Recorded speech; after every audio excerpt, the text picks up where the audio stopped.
வீர வணக்கம் வீர வணக்கம் வீர வணக்கம் வணக்கம் வீர வணக்கம் வீர வணக்கம் வீர வணக்கம் புரட்சியாளர் அம்பேத்கருக்கு புரட்சியாளர் அம்பேத்கருக்கு புரட்சியாளர் அம்பேத்கருக்கு புரட்சியாளர் அம்பேத்கருக்கு வீர வணக்கம் வீர வணக்கம் வீர வணக்கம் வீர வணக்கம் வீர வணக்கம் வீர வணக்கம் வீர வணக்கம் வீர வணக்கம் புரட்சியாளர் அம்பேத்கருக்கு புரட்சியாளர் அம்பேத்கருக்கு வீர வணக்கம் வீர வணக்கம் வீர வணக்கம் வீர வணக்கம் தந்தை பெரியாருக்கு வீர வணக்கம் வீர வணக்கம் வீர வணக்கம் வீர வணக்கம் மாமேதை மார்க்சுக்கு வீர வணக்கம் வீர வணக்கம் வீர வணக்கம் வீர வணக்கம் சாதி ஒழிப்பு போராளிகளுக்கு வீர வணக்கம் வீர வணக்கம் வீர வணக்கம் வீர வணக்கம் வீர வணக்கம் வீர வணக்கம் வீர வணக்கம் வீர வணக்கம் புரட்சியாளர் அம்பேத்கருக்கு விடுதலை சிறுத்தைகளின் வீர வணக்கம் வென்றெடுப்போம் வென்றெடுப்போம் ஜனநாயகத்தை வென்றெடுப்போம் வென்றெடுப்போம் வென்றெடுப்போம் ஜனநாயகத்தை வென்றெடுப்போம் அமைப்பாய் திரள்வோம் அமைப்பாய் திரள்வோம் அதிகாரம் வெல்வோம் வெல்லும் ஜனநாயகம் வெல்லும் ஜனநாயகம் வெல்லும் ஜனநாயகம்.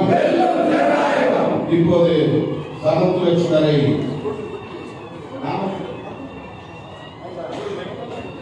வழக்கறிஞர் ஆர்வேந்தன் அவர்களின் கைகளில் ஒப்படைக்கிறேன். இந்த சுடர் ஓட்டத்தை வெற்றிகரமாக முன்னின்று வழிநடத்தக்கூடிய தோழர்கள் அனைவருக்கும் என்னுடைய வாழ்த்துக்கள்.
சாமரண்ணா பொன்னியண்ணா உட்கார்ண்ணா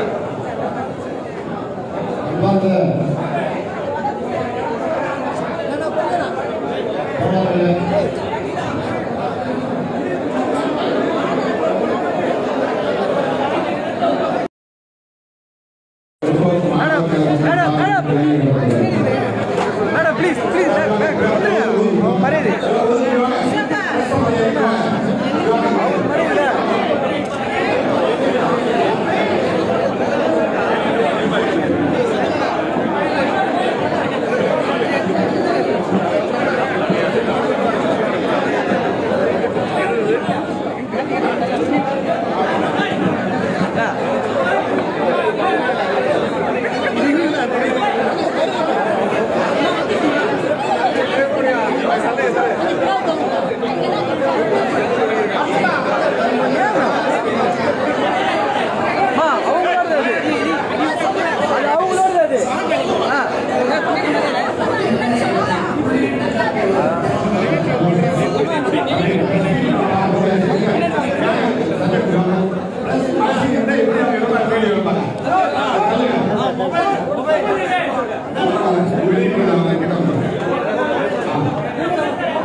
எடுக்கலாம்ப்பா கொஞ்சம் ஒரு செகண்ட் கேமரா மறைக்காதீங்க இந்த கேமரா மறைக்கூடாது பாருங்க தள்ளி என்ன கொஞ்சம் பேக்ல போங்க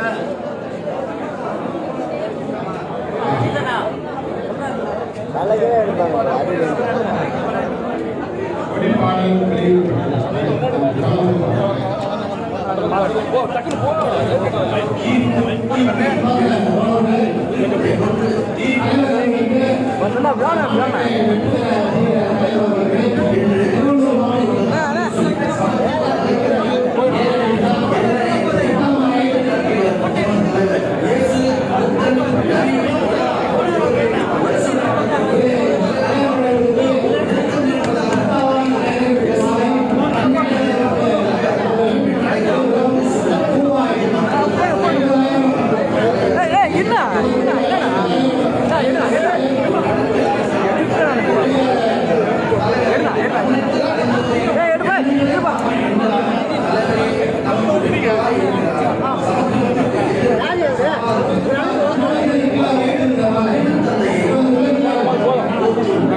அதிகாரம் வெல்வோம் வெல்லும் ஜனநாயகம் வெல்லும் ஜனநாயகம் வெல்க வெல்க வெல்கவே சமத்துவ சுடரோட்டம் வாழ்க வாழ்க வாழ்கவே வாழ்க வாழ்கவே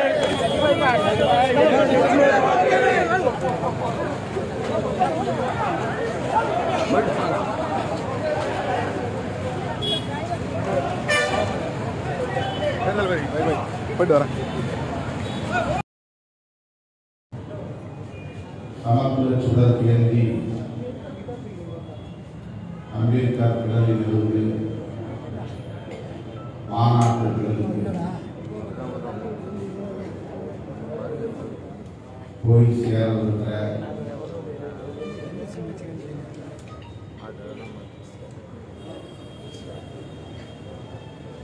கட்சியின் முன்னணி தோழர்களே, உங்கள் அனைவருக்கும் என்னுடைய அன்பார்ந்த வணக்கத்தை தெரிவித்துக் கொள்கிறேன். இன்னும் 2 நாள் இடைவெளி உள்ளது. 26ஆம் நாள் குடியரசு நாள் என்று திருச்சிராப்பள்ளி அருகே சிறுநூரில் நமது கட்சியில் வரலாற்று முக்கியத்துவம் வாய்ந்த மாநாடு நடைபெற உள்ளது. புதிய வரலாறு படைக்கவிருக்கிற மாநாடு வெல்லும் ஜனநாயகம் என்ற அறிவிப்பை உரத்து சொல்லுகிற மாநாடு. அந்த மாநாட்டை ஒட்டி 4 திசைகளிலிருந்து சுடரேந்தி மாநாட்டு திடலுக்கு வருவது என்று ஏற்கனவே திட்டமிட்டிருந்தோம். தவிர்க்க முடியாத நிலையில் 4 திசைகளிலிருந்து அதற்கான ஏற்பாட்டை செய்ய இயலவில்லை.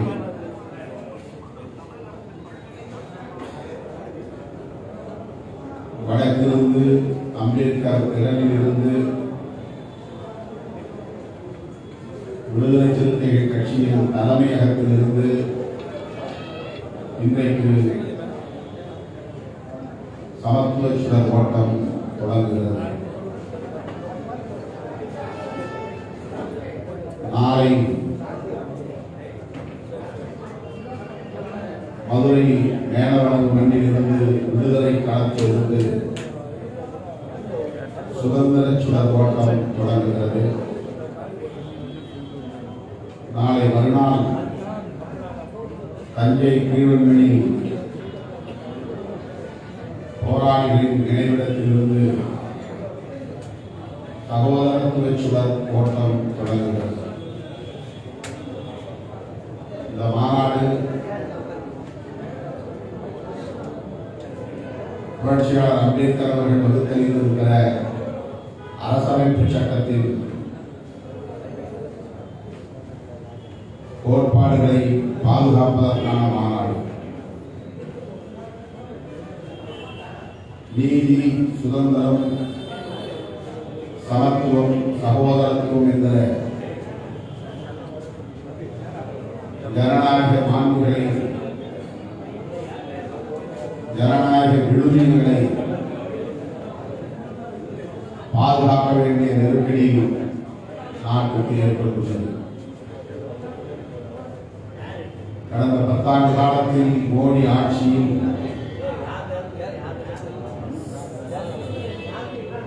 அனைத்து துறைகளும் கடும் வீழ்ச்சியை சந்தித்திருக்கிறது. சட்டம் ஒழுங்கை அவர்களால் பாதுகாக்க முடியவில்லை.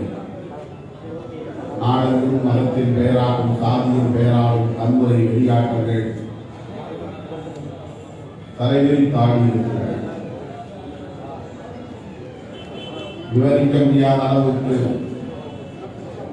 வெறுப்பு அரசியல் நாடெங்கிலும் கோலோச்சி இருக்கிறது. இஸ்லாமிய கிறிஸ்தவர் உள்ளிட்ட சிறுபான்மையினர் ஒவ்வொரு நொடியும் அச்சத்திலேயே பாதுகாப்பற்ற நிலையில் வாழும் அவலம் உருவாகியுள்ளது. தலித் மற்றும் பழங்குடியின மக்களுக்கு எதிரான வன்முறை வெளியாட்டங்கள் கட்டவிழ்த்து விடப்பட்டுள்ளன. வேலைவாய்ப்பின்மை நாட்டின் மிக முக்கியமான பிரச்சனையாக மாறியிருக்கிறது. கோடிக்கணக்கான இளைஞர்கள் வேலைவாய்ப்பில்லாமல் வீதிகளில் திரியும் நிலை ஏற்பட்டிருக்கிறது. எந்த ஒரு சமூகத்தை சார்ந்த பெண்ணுக்கும் பாதுகாப்பில்லை என்ற அளவுக்கு பெண்களுக்கு எதிரான வன்கொடுமைகளும் அதிகரித்திருக்கின்றன. ஆணவ கொலைகள் பெருகியிருக்கின்றன. மாநில உரிமைகள் பறிக்கப்பட்டு மாநில அரசுகள் அதிகாரம் இழந்து நிற்கின்றன. பொருளாதாரம் அகலபாதாரத்தில் வீழ்ச்சியடைந்து சரிந்து கிடக்கிறது.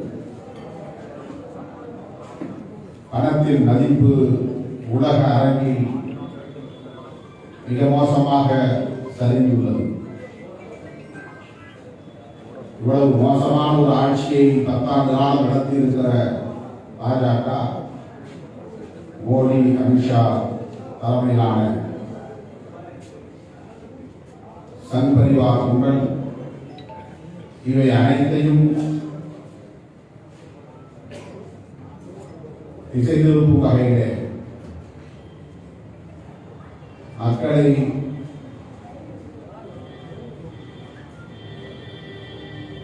மடைமாற்றம் செய்யக்கூடிய வகையிலே, அவர்களின் சிந்தனை போக்குகளை மடைமாற்றம் செய்யக்கூடிய வகையிலே அவர்கள் ஸ்ரீராம் என்பதை ஒரு ஆயுதமாக ஏந்தி நாடு முழுவதும் அதையே மந்திரமாக உச்சரித்து வைத்திருக்கிறார்கள்.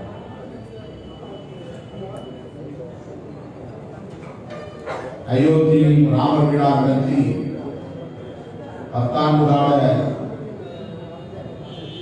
அவலத்தையும் மூடி மறைக்க முயற்சிக்கிறார்கள். ஒரு பொய்யை திரும்ப திரும்ப சொல்வதன் மூலம்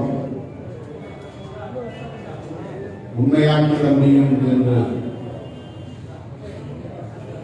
இன்றைக்கு அயோத்தியிலே நிரூபித்து காட்டியிருக்கிறார். புராண கதைகளை வரலாறாக திணிக்கிறார்கள். பெரும்பான்மைவாதம் பொய்யை உண்மையாக்கும், புராணத்தை வரலாறாக்கும் என்பதற்கு இன்றைக்கு அயோத்தியில் அரங்கேறியிருக்கிற ராமர் விழா ஒரு சாட்சியாக இருக்கிறது. இதன் மூலம் மக்களை தமது ஆட்சியின் அவலத்திற்கு எதிராக சிந்திக்க விடாமல் மிக லாபகமாக மடைமாற்றம் செய்திருக்கிறார். வேலைவாய்ப்பு என்னாயிற்று என்று மக்கள் கேட்க முடியவில்லை. பொருளாதாரம் இப்படி வீழ்ச்சியடைந்திருக்கிறதே, சீர் செய்ய அரசு என்ன செய்திருக்கிறது என்று கேள்வி கேட்க விடாமல் ஜெய் ஸ்ரீராம் முழக்கத்தின் மூலம் போர்க்குணத்தை மெருகடிக்க செய்கிறார்.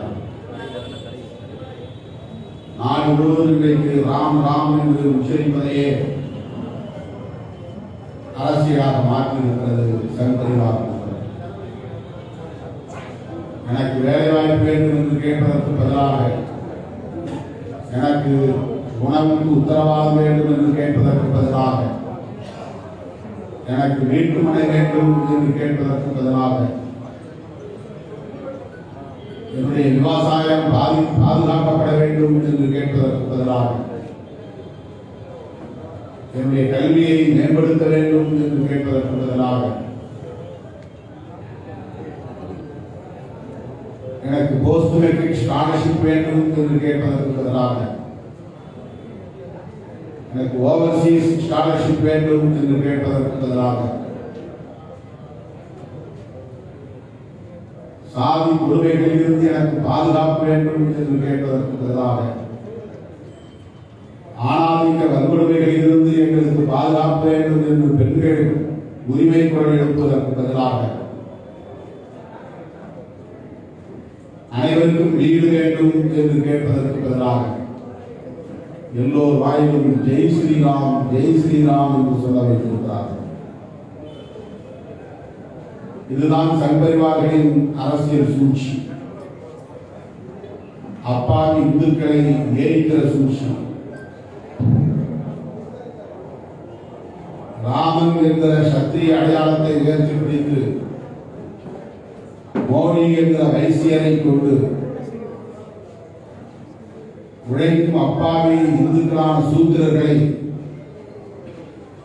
வீழ்த்துகிற அரசியல் சூதாட்டம் தான் ஜெய் ஸ்ரீராம் அரசியலாகும். 70 ஏக்கர் பரப்பளவில்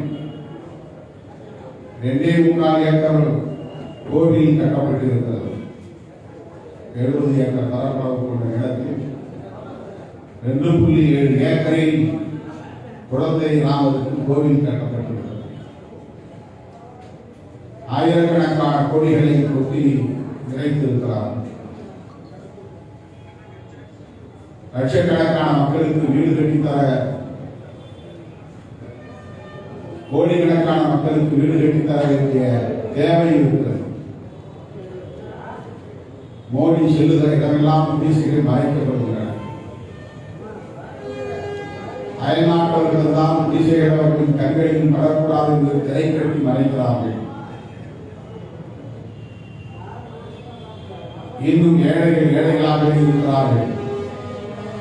குடிசையில் கிடப்பவர்கள் இன்னும் குடிசைகளிலேயே உணர்கிறார்கள். சாதிய கொடுமைகளில் வதைவிடுகிறவர்கள் இன்னும் அந்த வதையில் இருந்து மீள முடியவில்லை. இதற்கெல்லாம் எந்த தீர்வும் இல்லை. மோடி ஆட்சியில் கடந்த 10 ஆண்டுகால ஆட்சி அதானி அம்பானி போன்ற கார்ப்பரேட் முதலாளிகளுக்கு சேவை செய்கிறார்கள்.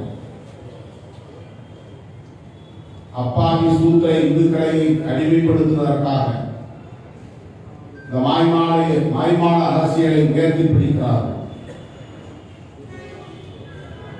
சிறுபான்மை மக்களுக்கு எதிரான அச்சுறுத்தலை முன்னிறுத்துகிறார்கள்.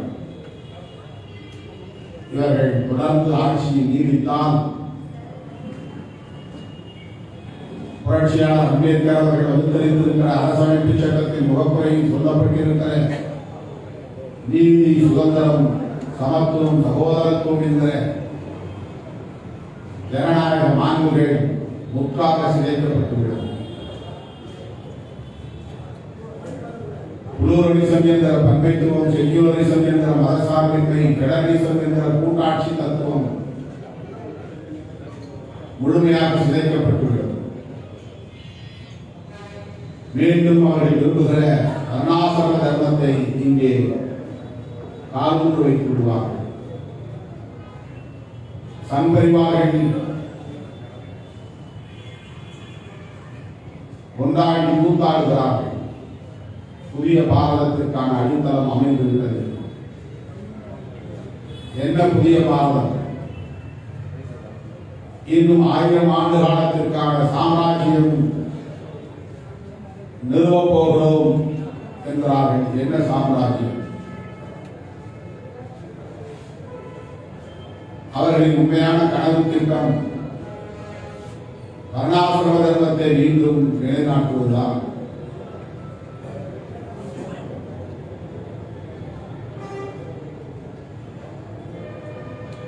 பார்ப்பனியம் என்கிற சனாதன தர்மத்தை மீண்டும் பாதுகாப்பதுதான்.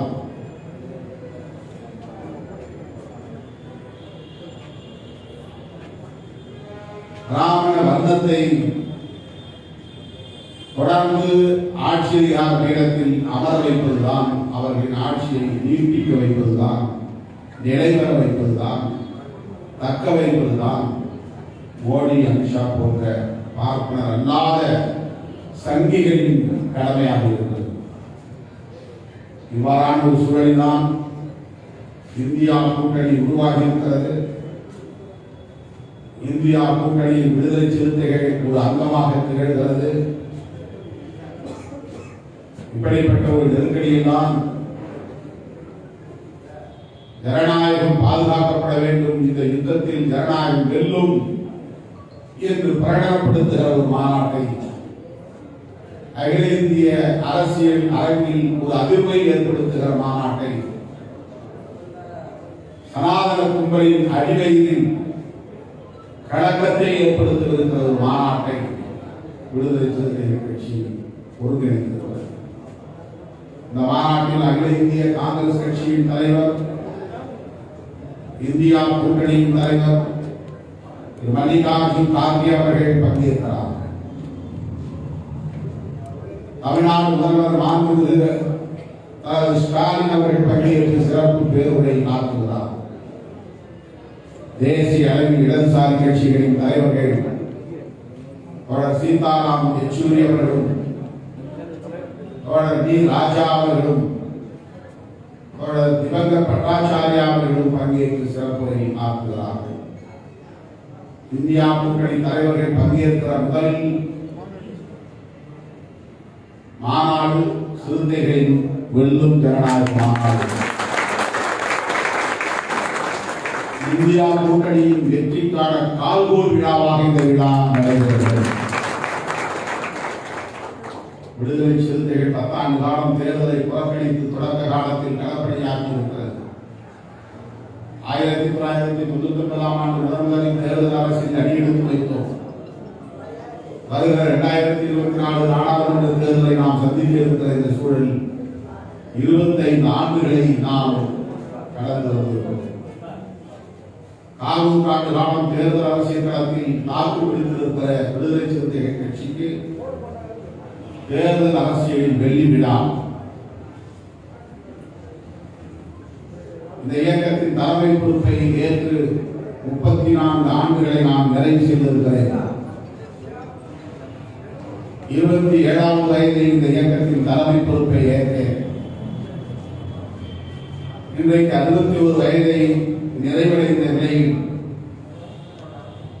கட்சி தலைமைக்கான அகவை அறுபது நிறைவு விழாவாகவும் இந்த மாநாட்டில் நாம் அதை ஒருங்கிணைத்திருக்கிறோம். மணி விழாவாக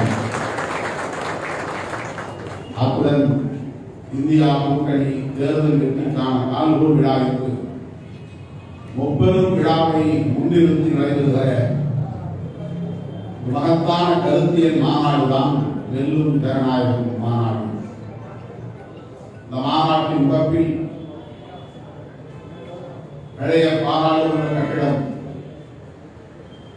400 அடி நீளத்தில் வரவேற்பு வளைவை நாம் மாநாட்டு முகப்பாக வடிவமைத்திருக்கிறோம். இடதுபுறத்திலும் வலதுபுறத்திலும் புரட்சியாளர் அம்பேத்கரின்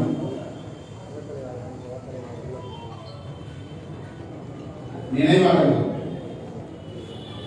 சர்வதேச நினைவிடம் டெல்லியிலே கட்டப்பட்டிருக்கிறது. கான்ஸ்டிடியூஷன் திறந்து வைத்திருப்பதை போன்ற வடிவமைப்பில் புரட்சியாளர் அம்பேத்கர் அவர்கள் டெல்லியில் தங்கியிருந்து இறுதி மூச்சை விட்ட இடம், அவர் காலமான கடைசி மூச்சை விட்டு தாழமான இடம், அந்த இடம் இப்போது நினைவிடமாக மாற்றப்பட்டிருக்கிறது. அது இன்டர்நேஷனல் மெமோரியல் சென்டர் என்று பெயர் சூட்டப்பட்டிருக்கிறது. அந்த கட்டிடத்தின் வடிவமைப்பு கான்ஸ்டிடியூஷன் என்கிற அரசமைப்பு சட்டத்தை விரித்து வைத்திருப்பதை போல இருக்கிறது. மேலே அவருடைய டெரஸ் பகுதி preamble of the Constitution எழுதப்பட்டிருக்கிறது வடிவமைப்பு. அந்த வடிவம் கொண்ட கட்டிடத்தை இருபுறத்திலும் நாம் வைத்து நடுவிலே பாராளுமன்ற பழைய பாராளுமன்ற கட்டிடத்தை வைத்திருக்கிறோம். 3 கேட் வாயில்கள், ஒன்று லிபர்ட்டி கேட், இன்னொன்று ஈக்வாலிட்டி கேட், இன்னொன்று ஃப்ரெட்டர்னிட்டி கேட். அரசியலமைப்பு சட்டத்தின் முகப்படியிலே இடம்பெற்றிருக்கிற சுதந்திர வாயில், சுதந்திரம் நினைவுபடுத்தக்கூடிய வகையில் சுதந்திர வாயில், பெரிய மெயின் கேட் சமத்துவ வாயில், ஈக்வாலிட்டி கேட் என்றும், வலதுபுறத்திலே இருக்கிற கேட் ஃப்ரெட்டர்னிட்டி கேட், சகோதரத்துவ வாயில் என்றும் நாம் பேசியிருக்கிறோம். இடதுபுறத்திலே இருக்கிற சுதந்திர வாயில் வழியாக கூட்டணி கட்சி தலைவர்கள் மேடைக்கு செல்வார்கள். மெயின் கேட் சமத்துவ வாயிலும் வலதுபுறம் இருக்கிற சகோதரத்துவ வாயிலும் நமது இயக்க தோழர்கள், தொண்டர்கள், தலைவர்கள் மாநாட்டு திறனுக்குள் நுழைய முடியும். மேடை புதிய பாராளுமன்றத்தை வடிவமைக்கக்கூடிய வகையிலே, அதுவும் 400 அடி நீளத்தில் மிகப்பெரிய முகப்பாக மேடை அமைத்திருக்கிறது. 8 அடி உயரத்தில் மேடை அமைத்திருக்கிறது. 160 அடி நீளம், 30 அடி உயரத்தில் LED திரை பின்னால் பொருத்தப்பட்டிருக்கிறது. மேலே புரட்சியாளர் அம்பேத்கர், இடதுபுறத்திலே தந்தை பெரியார், வலதுபுறத்திலே புரட்சியாளர் மாமேதை மார்க்ஸ் ஆகிய மூவரின் திருவுருவப் படம் பொறிக்கப்பட்டிருக்கிறது. உச்சியிலே சிறுத்தைகளின் சமூக நீதி கொடி பறக்கும். இதுதான் நம்முடைய மாநாட்டு திறனின் வடிவமைப்பு. வரவேற்பு முகப்பில் பழைய பாராளுமன்றம் புரட்சியாளர் அம்பேத்கரின் சர்வதேச நினைவிட கட்டிட வடிவமும் இடம்பெற்றிருக்கும். மேடையிலே புதிய பாராளுமன்ற வடிவம் இடம்பெற்றிருக்கும். அந்த புதிய பாராளுமன்ற வடிவத்தின் மேல் பகுதியின் உச்சி பகுதியில் கான்ஸ்டிடியூஷன் ஆஃப் இந்தியா பொறிக்கப்பட்டது. அந்த புத்தகத்தின் அட்டை படமும் முகப்புரையும் பொறிக்கப்பட்டது. பிரமாண்டமான முறையிலே அது தூரத்திலிருந்து பார்த்தால்தான் அது பார்க்க முடியும். ஆகவே ஒட்டுமொத்தமாக கான்ஸ்டிடியூஷன் என்ற அரசமைப்பு சட்டத்தை மையப்படுத்தி அதிலே சொல்லப்படுகிற லிபர்ட்டி, ஈக்வாலிட்டி, ஃப்ரெட்டர்னிட்டி என்ற ஜனநாயக மாண்புகளை மையப்படுத்தி அதை பாதுகாப்பதன் மூலம்தான் வெல்லும் ஜனநாயகம் வெல்லும் என்பதை உணர்த்தக்கூடிய வகையிலே அருமை தோழர்களே, நாம் இந்த ஒட்டுமொத்த மாநாட்டையும் ஒருங்கிணைத்துள்ளோம். The main content of the conference,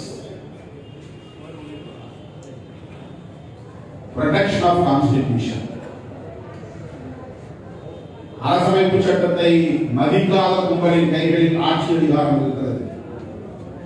வரலாற்றை திரிக்கும் கும்பலின் கைகளில் ஆட்சி அதிகாரம் இருக்கிறது. புராண கதைகளை வரலாறாக திரித்து மாய்மால அரசியல் செய்யும் கும்பலின் கைகளில் ஆட்சி அதிகாரம் இருக்கிறது. அரசமைப்பு சட்டத்தை சிதைக்கிற கும்பலின் சல்பரிவார் கும்பலின் கைகளில் ஆட்சி அதிகாரம் சிக்கியிருக்கிறது. அவர்களை ஆட்சி அதிகார பீடத்திலிருந்து தூக்கி எறிவதுதான் நாட்டை பாதுகாப்பதற்கான ஒரே தீர்வு. அரசமைப்பு சட்டத்தை பாதுகாப்பதற்கான ஒரே தீர்வு, ஜனநாயகத்தை பாதுகாப்பதற்கான ஒரே தீர்வு. இப்படிப்பட்ட ஒரு மகத்தான கருத்தியல்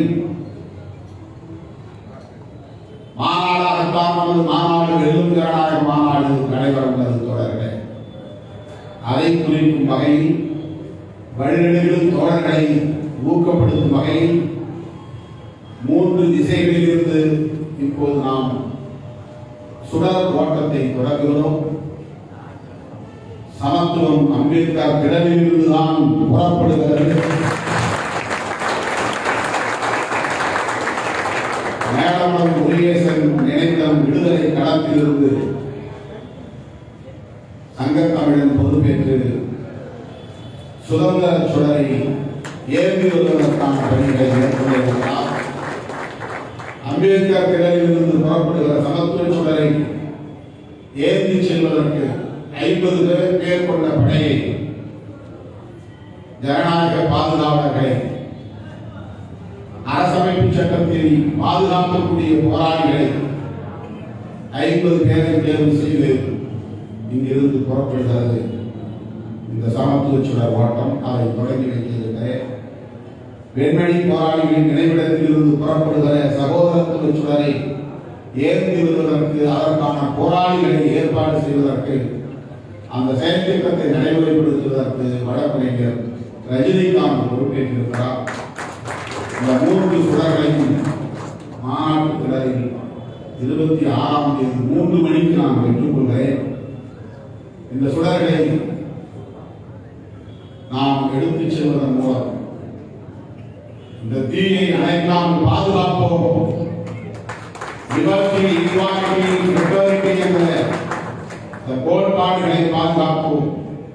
அதன் மூலம் ஜனநாயகம் வெல்லும் என்று ஓங்கி உரத்து முழங்குவதுதான் நம் மாநாட்டின் நோக்கம். தோழர்களே, மாநாட்டில் சரியாக 3 மணிக்கு நான் மாநாட்டு முகப்பிலே கட்சியின் கொடியை ஏற்றி வைக்கிறேன். 3:15 மணிக்கு இந்த சுடர்களை பெற்றுக் கொள்கிறேன்.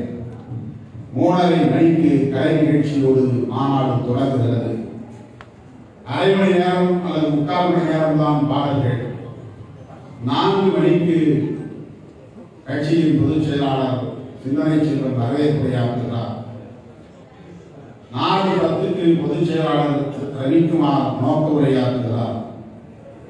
4:20 கட்சி தோழமை கட்சி தலைவர்கள் உரையாற்ற தொடங்கி விடுவார்கள். 10 மணிக்கு மாநாட்டை நாம் நிறைவு செய்தாக வேண்டும். எனவே 2:30 மணிக்கே நீங்கள் அனைவரும் மாநாட்டு திறனுக்கு வந்து சேர வேண்டும் என்று நான் அழைப்பு விடுகிறேன். ஏற்கனவே நாம் சொன்னதை போல இது வரலாற்று முக்கியத்துவம் வாய்ந்த மாநாடு, புதிய வரலாறு படைக்கப் போகிற மாநாடு, சங் பரிவார்களை விரட்டி அடிக்கப் போகிற மாநாடு, சனாதனத்தை மீண்டு போகிற மாநாடு, ஜனநாயகம் வெல்லும் என்பதை ஊருக்கு உலகுக்கு உரத்து சொல்ல போகிற மாநாடு. ஒவ்வொருவரும் இதிலே மிகுந்த ஈடுபாடு கொண்டு களப்பணி ஆக்க வேண்டும். மக்களை பாதுகாப்பாக மாநாட்டுக்கு கொண்டு வந்து மறுபடியும் பாதுகாப்பாக அவர்கள் இல்லங்களுக்கு கொண்டு போய் சேர்க்க வேண்டும் என்பதை ஒரு வேண்டுகோளாக வைத்து புரட்சியாளர் அம்பேத்கரின் திருவுருவச் சிலைக்கு இப்போது மாலை அணிவித்து யார் யார் பங்கேற்கிறார்கள் என்ற பட்டியலை சொன்னால் நாம் வெளியிடுகிறோம். சமத்துவ சுடரை ஏற்றி இந்த படையை வெளியிடக்கூடிய சமத்துவ வழக்குரைஞர்கள் சங்கத்தின் மாநில செயலாளர் பார்வேந்தன் அவர்களிடத்தை நான் வழங்க இருக்கிறேன். மேடையில் அனைவரும் அப்படியே அமர்ந்து இருக்க வேண்டும், யாரும் எழுந்திருக்க வேண்டாம். நாம் பார்வேந்தன் கையில் ஒப்படைத்த பிறகு மேடையில் இருந்து இந்த போராளிகள் சம ஜனநாயக பாதுகாவலர்கள் இவர்கள் ஓடி முடிந்த பிறகு இவர்களுக்கு சமத்துவ சுடரேந்திய ஜனநாயக பாதுகாவலர்கள் என்று சான்றிதழ் வழங்கப்படும். திருச்சி அருகே சிறுகனூரில் நடைபெறுகிறது வெல்லும் ஜனநாயகம் மாநாடு. வருகிற ஜனவரி 26 ஒருங்கிணைக்கப்பட்டுள்ளது. தமிழ்நாடு முதல்வர் மாண்புமிகு தளபதி ஸ்டாலின் அவர்கள் கலந்து கொண்டு சிறப்பு பேருரை ஆற்றுகிறார். தேசிய அளவில் திரு மல்லிகார்ஜுன் கார்கே அவர்களும் சீதாராம் யெச்சூரி, டு ராஜா, திவங்கர் பட்டாச்சாரியா ஆகிய இடதுசாரி தலைவர்களும் பங்கேற்று சிறப்புரை ஆற்றுகின்றனர். தமிழ்நாட்டை சார்ந்த கூட்டணி கட்சி தலைவர்களும் உரையாற்றுகின்றனர். இந்த மாநாடு நாட்டை சூழ்ந்திருக்கிற பேராபத்தில் இருந்து மக்களையும் அரசமைப்பு சட்டத்தையும் பாதுகாப்பது என்கிற நோக்கத்தை முன்னிறுத்தி நடத்தப்படுகிறது. இதனையொட்டி தமிழ்நாட்டில் 3 திசைகளில் இருந்து சுடர் ஓட்டம் இன்று தொடங்குகிறது. சமத்துவ சுடர் சென்னை விடுதலை சிறுத்தைகள் கட்சி தலைமையகத்திலிருந்து அம்பேத்கர் திடலில் இருந்து இன்று தொடங்குகிறது. அதை தொடங்கி வைத்திருக்கிறேன். நாளை மதுரை மாவட்டம் மேலூர் மேலவளவு விடுதலை களத்தில் இருந்து சுதந்திர சுடர், தஞ்சை கீழ்வெண்மணியில் இருந்து சகோதரத்துவ சுடர் ஓட்டம் தொடங்குகிறது. சுதந்திரம், சமத்துவம், சகோதரத்துவம் என்பது அரசமைப்பு சட்டத்தின் ஜனநாயக விழுமியங்களாகும். சங் பரிவார்களால் இந்த ஜனநாயகத்திற்கு பெரும் ஆபத்து சூழ்ந்துள்ளது. 10 ஆண்டு காலத்தில் அவர்கள் செய்திருக்கிற மிக மோசமான அவலமான ஆட்சி நிர்வாகத்தை மூடி மறைக்கிற வகையில், அதிலிருந்து மக்களின் கவனத்தை திசை திருப்புகிற வகையில், மக்களை ஏமாற்றுகிற மோசடி அரசியலில் சங் பரிவார் கும்பல் ஈடுபட்டு வருகிறது. அதன் உச்சமாகத்தான் அயோத்தி ராமர் விழா என்பதை விடுதலை சிறுத்தைகள் கட்சி சுட்டிக்காட்ட விரும்புகிறது. வேலைவாய்ப்பு பிரச்சனை, பொருளாதார வீழ்ச்சி, கல்வி, சுகாதாரம், மருத்துவம் போன்றவற்றில் மக்களுக்கு இழைக்கப்பட்டிருக்கிற துரோகம், உலக அரங்கில் இந்திய அரசுக்கு ஏற்பட்டிருக்கிற பணமதிப்பு வீழ்ச்சி போன்றவற்றை எல்லாம் மறைப்பதற்காகவும் மக்களின் கவனத்தை அவற்றிலிருந்து திசை திருப்புவதற்காகவும் அவர்கள் கையில் ஏந்திருக்கிற ஒற்றை ஆயுதம் ஜெய் ஸ்ரீராம் என்கிற முழக்கம்தான். இப்படிப்பட்டவர்களின் ஆட்சி தொடர்ந்து நீடித்தால் அதானி அம்பானி கும்பல் மட்டுமே இங்கு வலிமை பெற முடியும். அவர்களின் ஆட்சியை தொடர்ந்து நீடிக்கும். ஆகவே இவர்களை ஆட்சி அதிகார பீடத்திலிருந்து அப்புறப்படுத்துவது இன்றைக்கு நாட்டின் மிக முக்கியமான தேவையாக மாறி இருக்கிறது. அதற்காக உருவாகி இருப்பதுதான் இந்தியா கூட்டணி. அந்த கூட்டணி தலைவர்கள் பங்கேற்கும் முதல் தேர்தல் பரப்புரை நிகழ்வாகத்தான் விடுதலை சிறுத்தைகள் கட்சியின் வெல்லும் ஜனநாயக மாநாடு அமைய இருக்கிறது. இந்த மாநாட்டில் அனைத்து தரப்பு ஜனநாயக சக்தியும் பங்கேற்க வேண்டும் என்றும் இந்த நேரத்தில் நான் அழைப்பிருக்கிறோம். நேற்று ஆளுநர் பேசும் பொழுது அடுத்த 20 ஆண்டுகள்ல இந்தியா ராமராஜ்யமா அமையணும், அதற்கான பணிகளை எல்லாரும் செய்யணும்ன்ற மாதிரி ஒரு ஸ்பீச் கொடுத்திருக்காரு. அதுதான் சங் பரிவார்களின் செயல் திட்டம். ஆர்.என். ரவி அவர்களின் குரல், ஒட்டுமொத்த சங் பரிவார்களின் குரல், RSSின் குரல். அவர்கள் விரும்புவது ராமராஜ்யம் என்கிற பெயரில் ஒரு குறிப்பிட்ட சமூகத்தினரின் ஆதிக்க ஆட்சி நிர்வாகமாகும். அதுதான் பெரியாரும் அம்பேத்கரும் சுட்டிக்காட்டிய பார்ப்பன சாம்ராஜ்யம். அதற்காகத்தான் மோடியும் அமித்ஷாவும் உயிரை கொடுத்து போராடி கொண்டிருக்கிறார்கள். வர்ணாசிரம தர்மத்தை நிலைநாட்டுவதுதான் ராமராஜ்யம் என்று ஏற்கனவே பலராலும் விவரிக்கப்பட்டிருக்கிறது. சம்புகன் என்கிற சூத்திரன் தவம் இருந்தான் என்பதற்காக ராமன் அவனை வதம் செய்தான் என்பது ராமாயணத்தில் ஒரு பகுதியாக இருக்கிறது. ஆக சூத்திரர்கள் தவம் கூட செய்யக்கூடாது, குல தர்மத்தை மீறக்கூடாது என்று சொல்லுகிற அந்த ராஜ்யம்தான் ராமராஜ்யம். அப்படிப்பட்ட ஒரு ஆட்சி நிர்வாகத்தை, சாம்ராஜ்யத்தை இங்கே நிறுவ வேண்டும் என்பதுதான் சங் பரிவார்களின் நோக்கம் என்கிற நிலையில் சமூக நீதி இங்கே அழித்தொழிக்கப்படும், ஜனநாயக விழுமியங்கள் அழித்தொழிக்கப்படும், அரசமைப்பு சட்டம் தூக்கி எறியப்படும். ஆகவேதான் ஆர்.என். ரவி போன்றவர்களின் கனவு திட்டத்தை, சதி திட்டத்தை முறியடிக்க அனைத்து தரப்பு உழைக்கும் இந்து சமூகத்தை சார்ந்த அப்பாவி பொதுமக்களுக்கு வேண்டுகோள் விடுக்கிறோம். விழித்துக் கொள்ளுங்கள், எச்சரிக்கையாக இருங்கள். இந்த மாய்மால அரசியலில் இரையாகி விடாதீர்கள். இவர்களை தூக்கி எறிய ஓரணியில் திரளுங்கள் என்று விடுதலை சிறுத்தைகள் அறைகூறி அழைப்பு. நேற்று பிரதமர் பேசும் பொழுது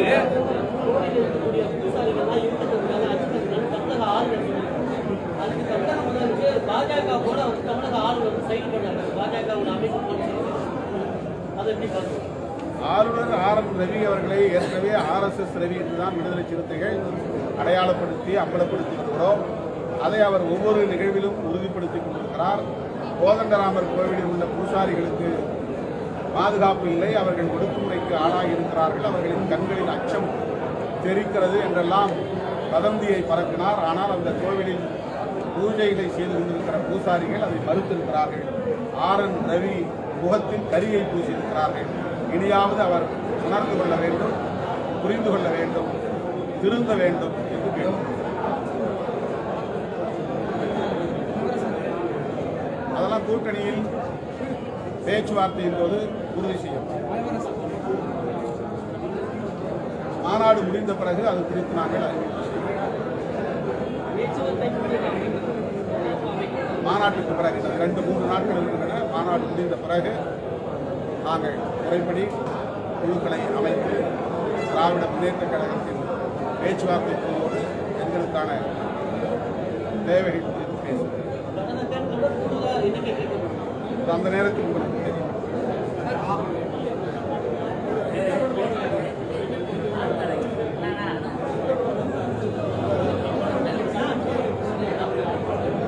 ஏற்கனவே நாங்கள் இது குறித்து அறிக்கை வெளியிட்டிருக்கிறோம். அரசு வழக்கு பதிவு செய்திருக்கிறது.